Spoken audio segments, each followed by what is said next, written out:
काशी की पवित्र गलियां, जहां एक समय कबीर परमेश्वर का बड़ा बोलबाला था। उनके मुख से निकला हर वचन सत्य का प्रतिबिंब होता था। जो कोई भी उनसे नाम दीक्षा लेता, उसे तत्काल जीवन में राहत और शांति का अनुभव होता। उनकी ख्याति दिन ब दिन इतनी बढ़ती गई कि काशी के पंडित और मुल्ला काजी उनसे ईर्ष्या करने लगे। वे समझ नहीं पा रहे थे कि जो ज्ञान उन्होंने ग्रंथ और शास्त्रों से सीखा है, वही ज्ञान एक जुलाहा बिना पढ़े कैसे बता देता है। कबीर साहब के ज्ञान और चमत्कार से लोग इतने प्रभावित थे कि पंडितों और मुल्लाओं की दुकानें बंद होने लगी। अपनी झूठी महिमा को बचाने के लिए वे रोज कोई ना कोई षड्यंत्र रचते रहते थे, पर कबीर साहब हर बार सत्य की शक्ति से उन्हें पराजित कर देते। एक दिन काशी में दिल्ली का बादशाह सिकंदर लोदी पधारा। यह अवसर देखकर पंडित और काजियों ने एक नई साजिश रची। वे आपस में सलाह मशवरा कर बादशाह के पास पहुँचे और बोले, जहाँ पनाह यह कबीर नाम का व्यक्ति हमारे धर्म का अपमान कर रहा है। यह व्रत पूजा और नमाज से लोगों को रोकता है। कहता है कि ना हिंदू है ना मुसलमान, यहाँ तक कि यह स्वयं को अल्लाह कहता है।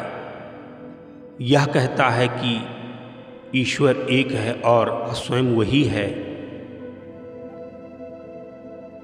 बादशाह को यह सुनकर क्रोध आया।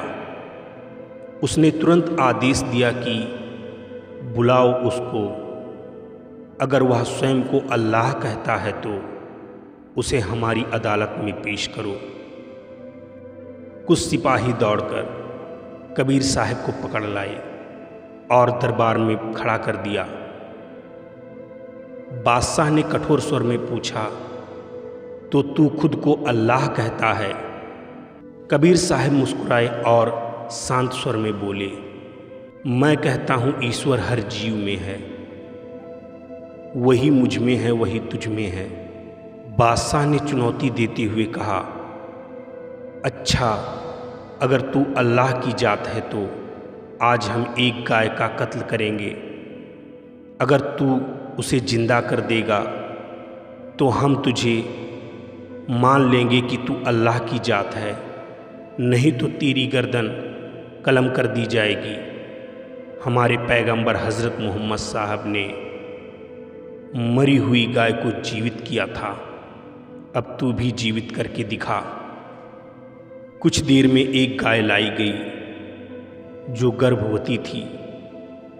बादशाह ने स्वयं उसका वध किया। वहां पर उपस्थित हर व्यक्ति स्तब्ध रह गया। अब सभी की निगाहें कबीर साहब पर थी। कबीर परमेश्वर ने धीरे धीरे गाय के मृत शरीर की ओर कदम बढ़ाया।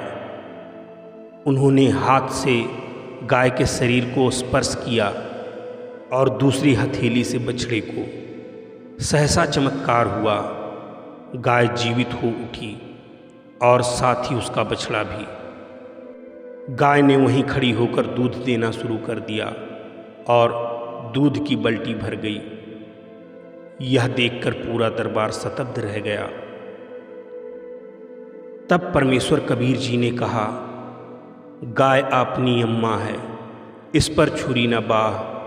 गरीबदास घी दूध को सभी आत्म खाए। सिकंदर लोधी अपने सिंहासन से खड़ा हुआ और जाकर कबीर साहब को प्रणाम किया और सम्मान के साथ उनकी कुटिया पर भिजवा दिया।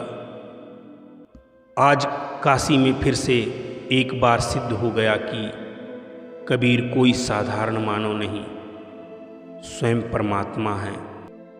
सत साहिब। तो दोस्तों, वीडियो अगर अच्छी लगी हो तो वीडियो को लाइक करें, चैनल को सब्सक्राइब करें और ज़्यादा से ज़्यादा शेयर करें।